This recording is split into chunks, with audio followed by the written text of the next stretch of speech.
Hello friends, good morning. कैसे हो? I hope कि आप लोग अच्छे ही होंगे। तो फ्रेंड्स, इस वीडियो में हम लोग सॉल्व करेंगे कला वर्ग का प्रैक्टिस सेट। पूरे 50 प्रश्नों को हम लोग इस प्रैक्टिस सेट में सॉल्व करेंगे और ये प्रैक्टिस सेट का 91वां वीडियो है। अगर आप लोग पिछली प्रैक्टिस सेट का वीडियोस नहीं देखे हैं तो आप लोग प्ले लिस्ट में जाके देख सकते हैं। फ्रेंड्स, आपको इस पेपर्स की पीडीएफ चाहिए तो आप हमारे टेलीग्राम ग्रुप से ज्वाइन हो सकते हैं। ज्वाइन कैसे होना, इस वीडियो के डिस्क्रिप्शन बॉक्स में मेरे टेलीग्राम ग्रुप की लिंक है। आप लोग उस लिंक के माध्यम से हमारे ग्रुप से ज्वाइन हो सकते हैं और वहाँ पे आपको हर एक पेपर्स की पीडीएफ मिल जाएगी और वहाँ पे आपको बीएड एंट्रेंस एग्जाम का प्रीवियस ईयर के पेपर्स भी मिल जाएगा। ठीक है, तो आंसर की भी मैं लगा दिया करता हूं, तो आप लोग वहां पे जाके देख सकते हैं अगर आपको कुछ कंफ्यूजन हो तो पहला क्वेश्चन आपकी स्क्रीन पे है। पेन कॉपी लेके आप लोग रेडी हो जाइए। पहला क्वेश्चन ये है कि राज्य जीवन के लिए अस्तित्व में आया और अब वह सद जीवन के लिए विद्यमान है, यह विचार व्यक्त किए थे। तो आप लोग बताएं कि यह विद्यमान किसने व्यक्त किए थे।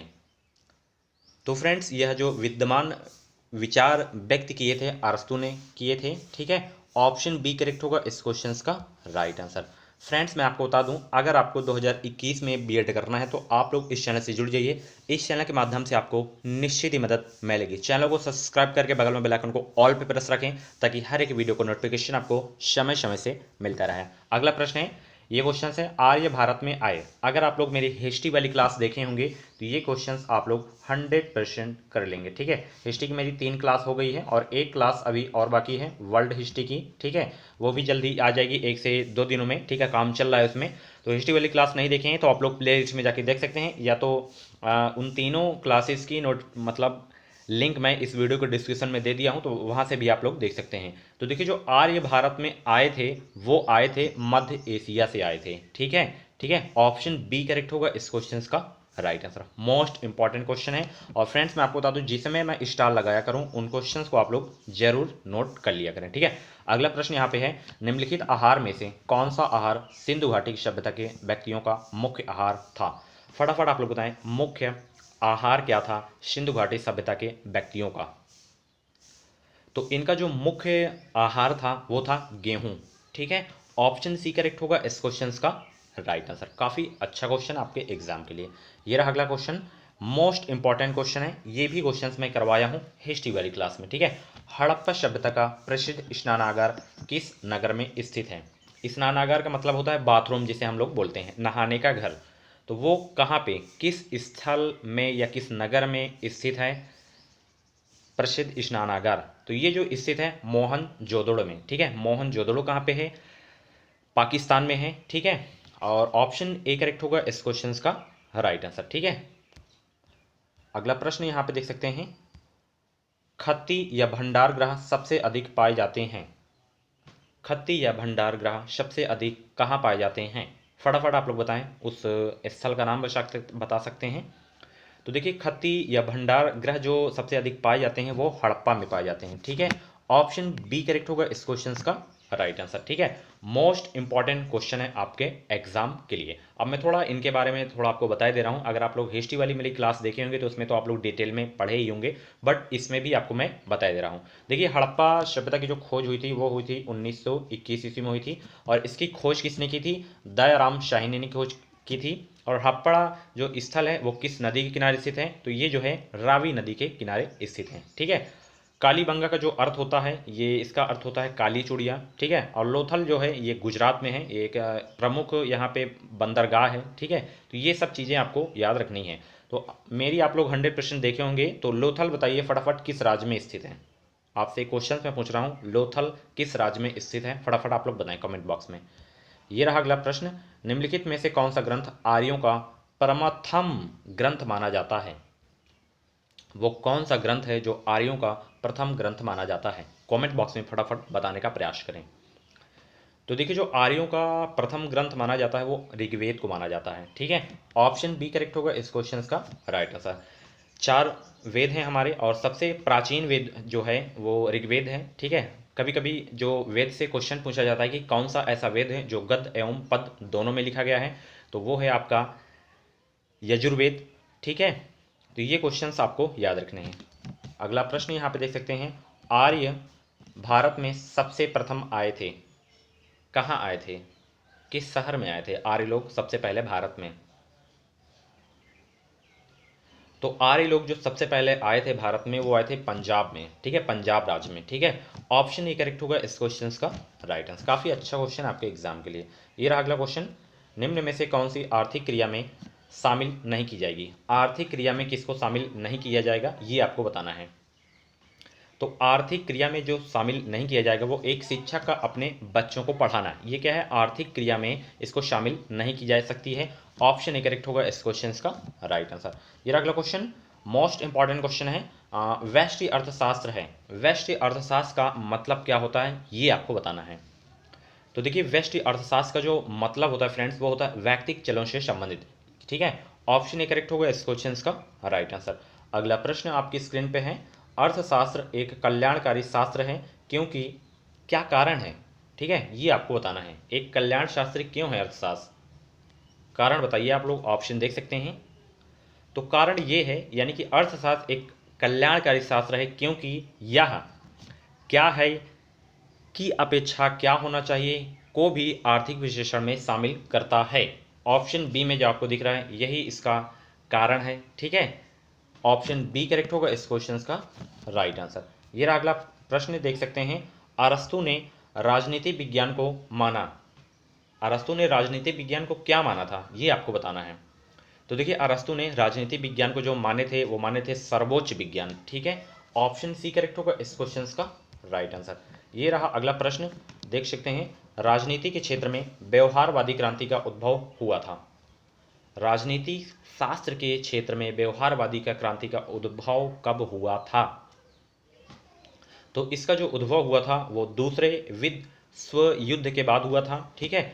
ऑप्शन बी करेक्ट होगा इस क्वेश्चन का राइट आंसर। प्रथम विश्व युद्ध कब हुआ था? 1914 और दूसरा 1939।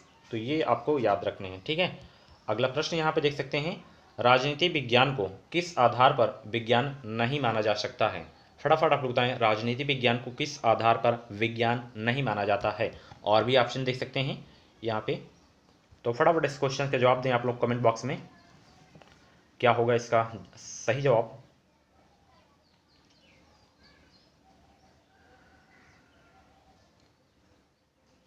तो देखिए राजनीति विज्ञान को जो है किस आधार पर विज्ञान नहीं माना जा सकता? इन तीनों के कारण, ठीक है। यहाँ पे पहला क्या दिया गया था? सामान्य तथ्यों का अभाव, पर्यवेक्षण एवं निरीक्षण का अभाव, भविष्यवाणी क्षमता का अभाव। इन तीनों तरीके से नहीं माना जा सकता, ठीक है। तो ऑप्शन इसका जो है डी वाला करेक्ट हो जाएगा, ठीक। अगला प्रश्न यहाँ पे देख सकते हैं, 1948 में यूनेस्को के सम्मेलन में राजनीति विज्ञान का निम्न क्षेत्र बताया गया। फटाफट इस क्वेश्चन का जवाब दें आप लोग कमेंट बॉक्स में। तो राजनीतिक विज्ञान का जो निम्न क्षेत्र बताया गया था वो बताया गया था राजनीतिक सिद्धांत एवं संस्थाएं और राजनीतिक दल, दबाव, समूह एवं लोकमत एंड अंतर्राष्ट्रीय संबंध, ये तीनों क्षेत्र बताए गए थे, ठीक है। ऑप्शन इसका डी करेक्ट होगा इस क्वेश्चन का राइट आंसर। अगला प्रश्न यहाँ पे देख सकते हैं, जब मैं राजनीति विज्ञान शीर्षक के अंतर्गत परीक्षा प्रश्नों को देखता हूं तो मुझे प्रश्नों के प्रति नहीं वर्ण शीर्षक के प्रति खेद होता है, यह विचार है। यह विचार किसका है? कमेंट बॉक्स में फटाफट इसका जवाब दें आप लोग। तो ये जो विचार है मेटलैंड का है, ठीक है। ऑप्शन ए करेक्ट होगा इस क्वेश्चन का राइट आंसर। अगला प्रश्न यहाँ पे देख सकते हैं, संसार का प्रदूषण मुक्त शहर है, प्रदूषण मुक्त नगर कौन सा है ये आपको बताना है संसार का। तो संसार का जो प्रदूषण मुक्त नगर है वो है लेनिनग्राड, ठीक है। ऑप्शन डी करेक्ट होगा इस क्वेश्चन का राइट आंसर। ये रहा अगला क्वेश्चन, मोस्ट इंपॉर्टेंट क्वेश्चन है, सूर्य से पृथ्वी तक प्रकाश आने में समय लगता है, कितना समय लगता है? फटाफट आप लोग कमेंट बॉक्स में बताने का प्रयास करें।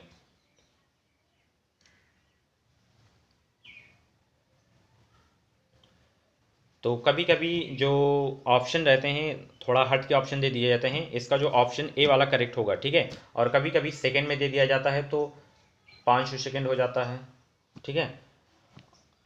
और जैसे मिनट में पूछ लिया जाता है तो 8 मिनट 20 सेकंड उसमें दिया रहता है, ये आपको याद रखना है, ठीक है। अगला प्रश्न यहाँ पे देख सकते हैं, सौर परिवार में कितने ग्रह हैं? फटाफट आप लोग बताएं, सौर परिवार में कुल कितने ग्रह हैं?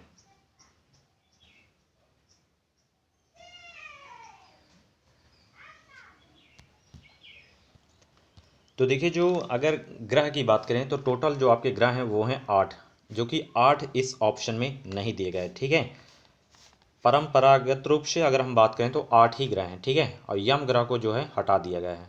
ठीक है, अगला प्रश्न यहाँ पे देख सकते हैं, ग्लोब पर देशांतर रेखाएं होती हैं।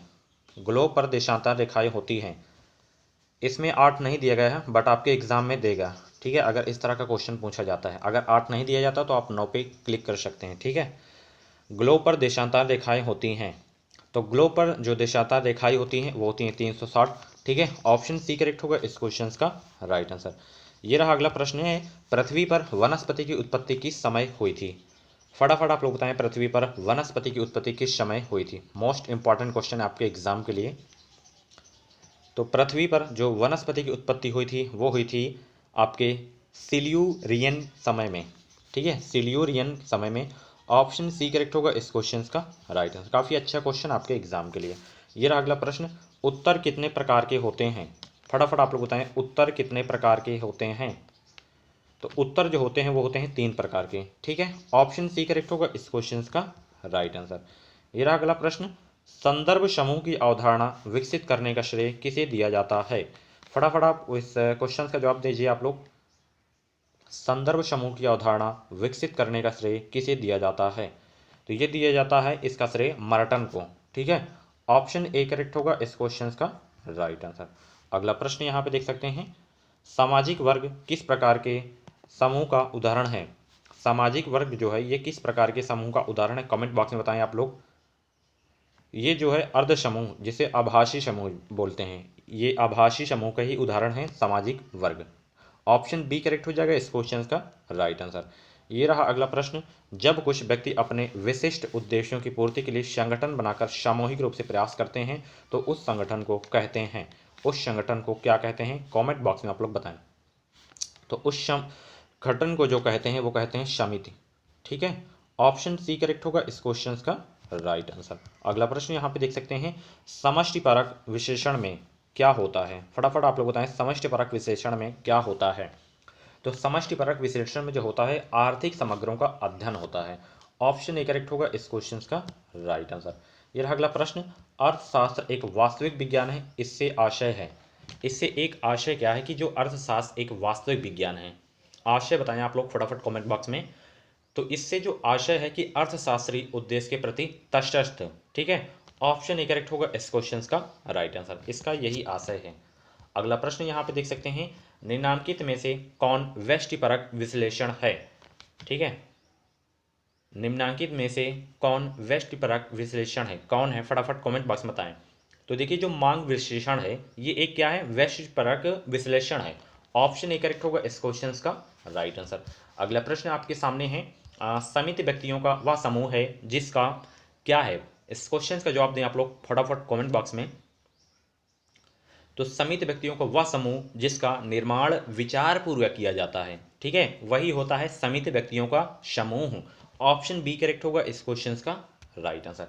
ये रहा अगला प्रश्न, हम समिति के सदस्य हैं, संस्था के नहीं, यह कथन किस विद्वान का है। आप लोग उन विद्वान का नाम दे सकते हैं ऑप्शन में। तो फटाफट आप लोग बताएं, हम समिति के सदस्य हैं, संस्था के नहीं, यह कथन किस विद्वान का है। तो ये जो सिद्धांत है विद्वान का है, किसका है, तो ये है मैकइवर एंड पेज का। बहुत ही इंपॉर्टेंट है, ऑप्शन बी करेक्ट होगा इस क्वेश्चन का राइट आंसर। इंपॉर्टेंट क्वेश्चन आपके एग्जाम के लिए। अगला प्रश्न आप यहाँ पे देख सकते हैं, निम्नलिखित में से कौन सी संस्था है। बहुत ही अच्छा है, इस तरह के क्वेश्चंस आपके UP TET exam, C TET exam में प्रश्न पूछे जाते हैं। तो फटाफट आप लोग बताएं, पर्यावरण के क्वेश्चन हैं, ऐसे ही क्वेश्चन आते हैं यूपी टेट एग्जाम में, सी टेट एग्जाम में। निम्नलिखित में से कौन सी संस्था है। तो इसमें अगर हम संस्था की बात करें तो वो विवाह हो जाएगा। ठीक है, ऑप्शन बी करेक्ट हो जाएगा इस क्वेश्चन का राइट आंसर। अगला प्रश्न, कला के सिद्धांत हैं, इसमें जो है कला के सिद्धांत कौन कौन हैं ये आपको बताने हैं। तो कला के जो सिद्धांत है फ्रेंड्स वो है अनुपात, दबाव, संतुलन और लय। ऑप्शन डी में जो आपको दिख रहा है यही क्या है, कला के सारे सिद्धांत हैं। ठीक है, अगला क्वेश्चन, सजावट की कला का सबसे अच्छा सिद्धांत है। फटाफट आप लोग बताएं, सजावट की कला का सबसे अच्छा सिद्धांत कौन सा है। तो सजावट की कला का जो सबसे अच्छा सिद्धांत है वो है अनुरूपता। ऑप्शन ए करेक्ट होगा इस क्वेश्चन का राइट आंसर। अगला प्रश्न यहाँ पे देख सकते हैं, सबसे अधिक सजावट की आवश्यकता होती है, कहाँ पे होती है सबसे अधिक सजावट की आवश्यकता? तो ड्राइंग रूम जिसे बोलते हैं, ठीक है, उसमें क्या होता है, सबसे अधिक सजावट की आवश्यकता होती है। ऑप्शन बी करेक्ट होगा इस क्वेश्चन का राइट आंसर। ये रहा अगला प्रश्न, ग्रह सुसज्जा एक कला है जिससे तात्पर्य है, इसका तात्पर्य क्या है? ग्रह सुसज्जा एक कला का मतलब फटाफट कमेंट बॉक्स में बताने का प्रयास करें। तो ग्रह सुसज्जा एक कला है जिसका तात्पर्य है कि वस्तुओं को स्वच्छ रखना, वस्तुओं को सुंदरता से रखना, वस्तुओं को व्यवस्थित करना, यानी कि इन ये जो तीनों दिए गए हैं यही तात्पर्य है इसका, ग्रह सुसज्जा एक कला का। तो ऑप्शन जो है डी करेक्ट होगा इस क्वेश्चन का राइट आंसर। अगला प्रश्न यहाँ पे देख सकते हैं, रचनात्मक डिजाइन की विशेषता है, रचनात्मक डिजाइन की विशेषता क्या है?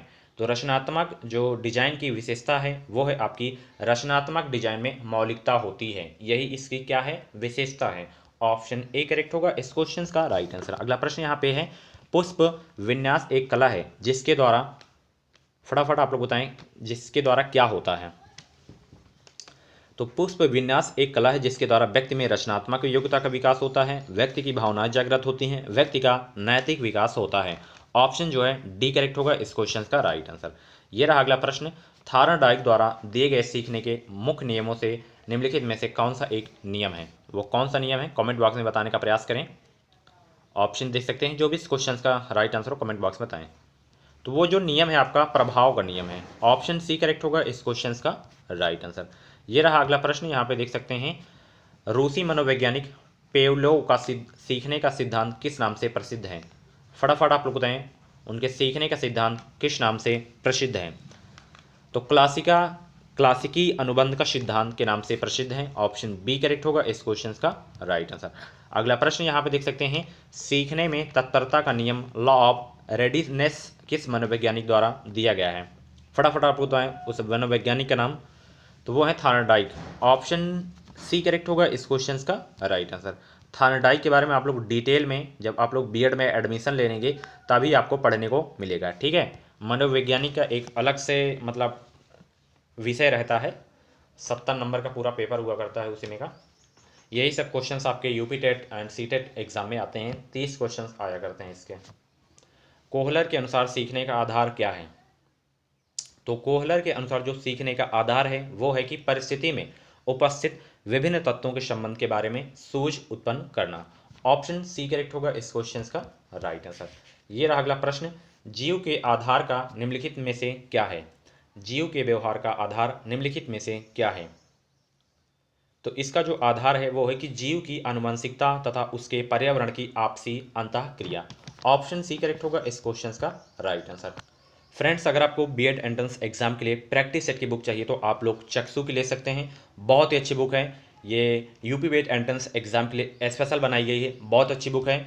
इसका जो प्राइस है 149 रुपीज़ है, 149 रुपये है। सभी जगह आपको ये मिल जाएगी बुक। हाँ, अगर आपको वहाँ पे नहीं मिल रही तो आप लोग इसे ऑनलाइन बुक कर सकते हैं अमेजन, फ्लिपकार्ट, स्नैपडील से। इसमें आपको 15 प्रैक्टिस सेट पेपर्स देखने को मिलेंगे, साथ ही 4 पुराने पेपर भी लगाए गए हैं।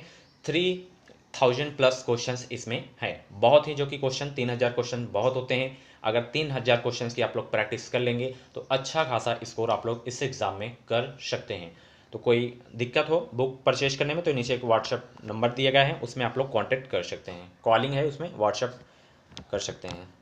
अगला प्रश्न यहाँ पे देख सकते हैं, जीव के व्यवहार का आधार निम्नलिखित में से क्या है? फटाफट आप लोग बताएं, जीव के व्यवहार का आधार निम्नलिखित में से क्या है? तो वो है कि जीव की आनुवंशिकता तथा उसके पर्यावरण की आपसी अंतःक्रिया, यही इसका क्या है, आधार है। ऑप्शन सी करेक्ट होगा इस क्वेश्चन का राइट आंसर। ये रहा अगला प्रश्न, व्यक्ति के तीव्र संवेगों में से किस ग्रंथि के हार्मोन का श्रवण बढ़ जाता है? फटाफट आप बताएं, किस ग्रंथि के हार्मोन का श्रवण बढ़ जाता है? तो वो है अधिवृक्क ग्रंथि का आंतरिक भाग, जिसका क्या है, हार्मोन का श्रवण बढ़ जाता है। ऑप्शन बी करेक्ट होगा इस क्वेश्चन का राइट आंसर। अगला प्रश्न यहाँ पे देख सकते हैं, व्यक्ति के तीव्र संवेगों में तंत्रिका तंत्र जैसे नर्वस सिस्टम का कौन सा भाग अधिक क्रियाशील हो जाता है? ऑप्शन देख सकते हैं, कौन सा वो भाग है जो अधिक क्रियाशील हो जाता है? फटाफट आप लोग इस क्वेश्चन का जवाब दें। तो देखिए जो अनुकंपी तंत्रिका तंत्र होता है वो अधिक जो है क्रियाशील हो जाता है। ऑप्शन सी करेक्ट होगा इस क्वेश्चन का राइट आंसर। अगला प्रश्न यहाँ पे देख सकते हैं, सूफी काव्य परंपरा का सूत्रपात किस कवि से माना जाता है? तो वो माना जाता है मुल्ला दाऊद से। ऑप्शन डी करेक्ट होगा इस क्वेश्चन का राइट आंसर। अगला प्रश्न यहाँ पे देख सकते हैं, पुष्टि मार्ग के प्रवर्तक कौन थे? पुष्टि मार्ग के प्रवर्तक कौन थे?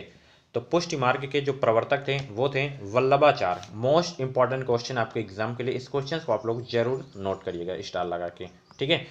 कौन थे? वल्लभाचार्य थे पुष्टि मार्ग के प्रवर्तक। ये रहा अगला प्रश्न, कतई जहर वाला प्रश्न है, इंपॉर्टेंट क्वेश्चन आपके एग्जाम के लिए। अष्टछाप की स्थापना किसने की थी? फटाफट आप लोग बताएं, अष्टछाप की स्थापना किसने की थी? तो अष्टछाप की जो स्थापना किए थे वो किए थे विठल नाथ ने। ऑप्शन बी करेक्ट होगा इस क्वेश्चन का राइट आंसर। अगला प्रश्न यहाँ पे देख सकते हैं, संत को कहा सीकरी सो काम, आवत जात पन्न या टूटी बिसरी गयो हरिनाम। इसमें ये पंक्ति जो है ये किसकी है ये आपको बताना है। एक बार फिर से मैं पंक्ति को पढ़ रहा हूँ, संत को कहा सीकरी सो काम, आवत जात पन या टूटी बिसरी गयो हरिनाम। ये पंक्ति किसकी है? तो ये जो पंक्ति है ये है कुंभन दास की। ऑप्शन सी करेक्ट होगा इस क्वेश्चन का राइट आंसर। ये रहा अगला प्रश्न है कि कौन सी जो है सूरदास की इसमें नहीं है रचना, ये आपको बताना है। तो सूर सरावली, साहित्य लहरी, सूर सागर, ये क्या है? तीनों सूरदास की रचनाएं हैं। बाकी ये जो है राधा कृष्ण रस केली, ये क्या है? सूरदास की रचना नहीं है। तो ऑप्शन डी करेक्ट होगा इस क्वेश्चन का राइट आंसर। काफी इंपॉर्टेंट क्वेश्चन आपके एग्जाम के लिए। अगला प्रश्न यहाँ पे है, निम्नलिखित में से कौन सा कथन सही नहीं है? कथन सही है बताना ही आपको, नहीं वाला नहीं है। इसमें कौन सा कथन सही है ये आपको बताना है। 3 गलत 1 सही है, तो सही वाले को सिलेक्ट करें आप लोग। पहला पढ़ते हैं, सूर्य की भक्ति सा के भाव की भक्ति है। ऑप्शन ए करेक्ट होगा इस क्वेश्चन का राइट आंसर। बाकी जो है आपके सत्य कथन है, ठीक है। अगला प्रश्न देख सकते हैं आप लोग, बूझत श्याम कौन तू गोरी, कहाँ रहत काकी तू बेटी, देखी नहीं कबहू ब्रज खोरी। उक्त पंक्तियाँ किस कवि द्वारा रचित हैं? फटाफट आप लोग बताएं उस कवि का नाम। तो ये जो पंक्ति लिखी गई है ये लिखी गई है सूरदास के द्वारा। ऑप्शन बी करेक्ट होगा इस क्वेश्चन का राइट आंसर। तो फ्रेंड्स ये थे कला वर्ग के top 50 questions. Same to same इसी तरह के क्वेश्चंस आते हैं, तो डेली आपको प्रैक्टिस करते रहना है। एग्जाम टाइम तक निश्चित ही आपको सफलता मिलेगी। इस चैनल के माध्यम से जुड़ रहे हैं। इस वीडियो को लाइक कर दें, शेयर कर दें अपने अदर फ्रेंड्स के साथ, और चैनल को अभी तक सब्सक्राइब नहीं किया तो प्लीज़ चैनल को सब्सक्राइब करके बगल में बेल आइकन को ऑन पे जरूर प्रेस कर लीजिए, ताकि जो भी यूपी पेड की तरफ से अपडेट आए वो सारी अपडेट्स आपको इस चैनल के माध्यम से मिलते रहें। तो मिलते हैं अगली क्लास से, तब तक थैंक्स फॉर वॉचिंग। जय हिंद, वंदे मातरम। PDF आपको टेलीग्राम से मिल जाएगी। Thank you.